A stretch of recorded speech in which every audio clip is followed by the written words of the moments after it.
Welcome to Fishy Films, where I review movies and I tell you, are they good? Are they movie worth it? Are they streaming worth it? Or are they just flat out dump them?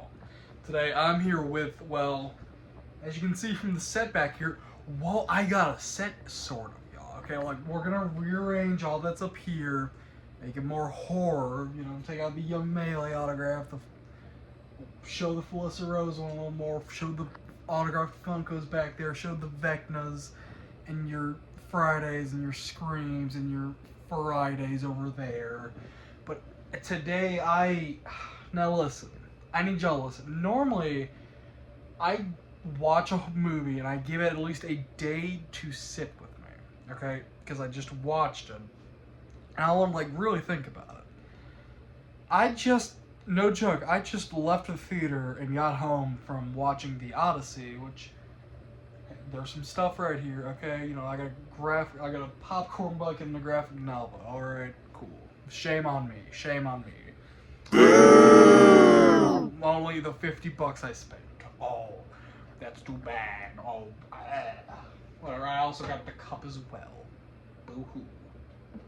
But anyway, I watched this. I went to an 11 o'clock showing at night, and from what I heard, there are only 41 theaters in the world that have IMAX 70mm, and there are only 25 in the United States. Now, luckily, because I live in Tennessee and near Nashville, one of those was Rico Opry Mills. I was like, okay, and they even had a 3 a.m. showing. I honestly thought about going and just ditching my job. I thought, I can work my job. I need to get paid. And so I went to the 11 o'clock showing, and I have to say, in my honest thoughts, watching this movie, holy shit, that's it. That was my honest reaction when I was just so taken aback by everything I was seeing that it really blew my mind, and it almost for a moment made me take for granted how great filmmaking is. I mean, honestly, if you don't know the Odyssey, we should probably actually get into this movie before my arm gives out because I don't understand yet. The Odyssey follows Odysseus, who is lost at sea and on land in the beginning, and is trying to remember what happened and trying to navigate his way back to his place where he is king. But when he gets home, it is just ran over by hooligans, I guess is like the modern term, I guess. Like these guys who have been living in his house for so long. And I need to give a huge shout out before we say anything, the acting. Everyone in this movie is on their A game. Everyone from the main characters in Matt Damon, you got Tom Holland, you got Anne Hathaway, you got Robert Pattinson, which we're gonna get to him. We're gonna spend a special moment talking about his character. You have Christopher Langford, I think was his name. Hi, future me here from the next day. You might be wondering, did he just say Christopher Langford? The guy that plays Doc from Back to the Future? Who I think is like 96? Yes, I did say that. It is actually John Leguizamo. I believe that's how you say his name. I'm so sorry. Chills down my spine. There were so many moments when I was watching this movie. This is what I'm about to talk about. Had me watching, and there were many moments where I just had this feeling. Not like I can't describe it to you. Just this like amazement at watching the movie for how incredible it was. It really felt, honestly, at multiple times where it felt like I was in the movie. Like I was fighting in Troy in the Trojan War. I think that it helps significantly with the way it's shot, the way it's acted, and the way the music especially, that the music in this movie really helps to elevate it, because there are some scenes, I'm not going to get into them because I don't want to spoil the movie for y'all, okay? I'm nice, y'all, don't worry. But there are multiple scenes where the music comes on and it just really and captures the scene for what it's going for. You don't know, fine, this is my video. There are two in specific I want to briefly mention. There's one where Matt Damon's character, Odysseus, sorry, he has a choice to either just leave the Cyclops alone and they run, or he stabs the Cyclops by throwing a spear at it. Now, what do you think he does? If you chose, he'd throw a spear at it.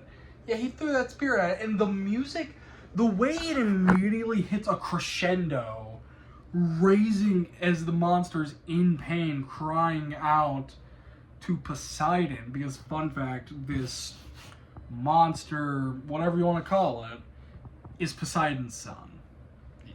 Spoiler alert. Spoiler.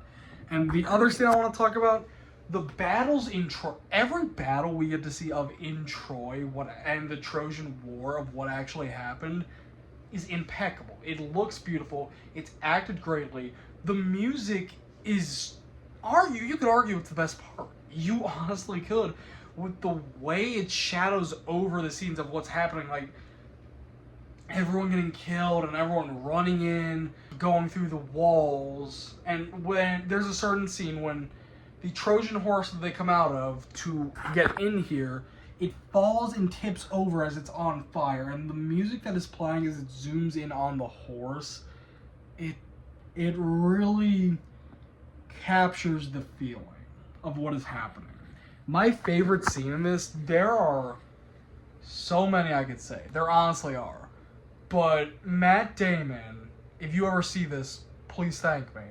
Matt Damon gives one of, if not the greatest monologue scenes I have ever seen in a film.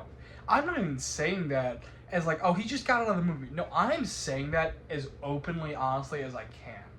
If you've never read the Odyssey, you might not know what I'm talking about, but he is talking to his wife Penelope in disguise because he doesn't want to reveal that he's Odysseus yet.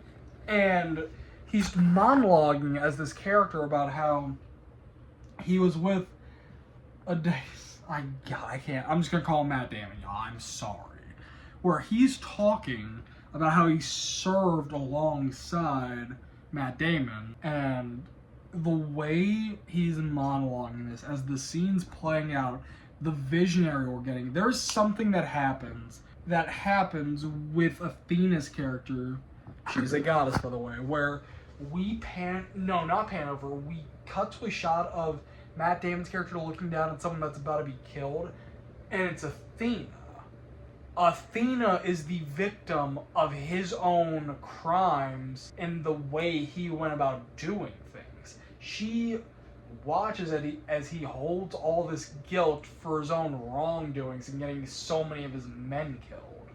It's his fault for part of what happens. I mean, it's really on him for his own screw-ups, not thinking about what is yet to come.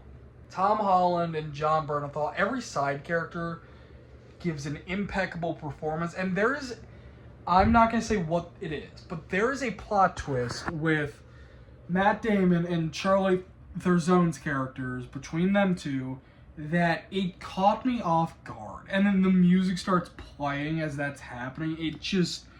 It almost elevates you out of your seat as you're watching. Now, I had the pleasure of watching this in IMAX 70mm. If you couldn't tell, by the way, why is he hyping this up? Well, why do you think? Christopher Nolan told me I had to go watch this in IMAX 70mm. I'm not going to deny Christopher Nolan, no. What a bad idea. Robert Pattinson's who I really want to talk about here. I believe the character's name is Antinous, the main, antagonist of this movie. His whole goal is to marry Anne Hathaway's character Penelope so he can become the new king of their land. If you're wondering why I'm switching arms, I'm sorry. One's giving out faster than the other because I use it more. His whole spiel is that he wants to run the land and be married to Penelope.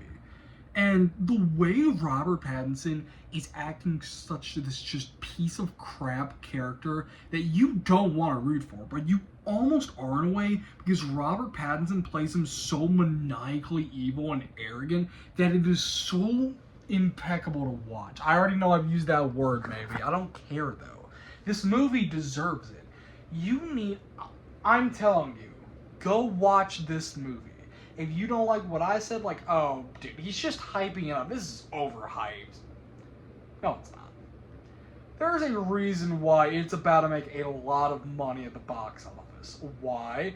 Because it's not overhyped. It is incredible to watch, and it's just an overall one of Christopher Nolan's best films.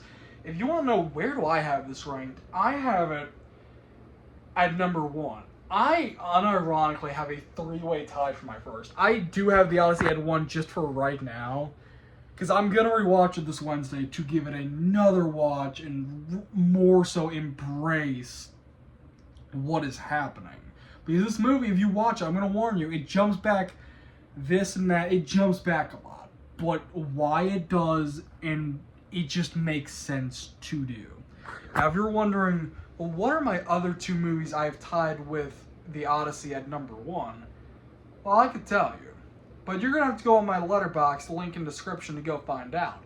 That's the end of this video. I hope y'all really enjoyed this. And if you want more of these non-horror reviews, leave a like, subscribe, and I'll see you in the next one.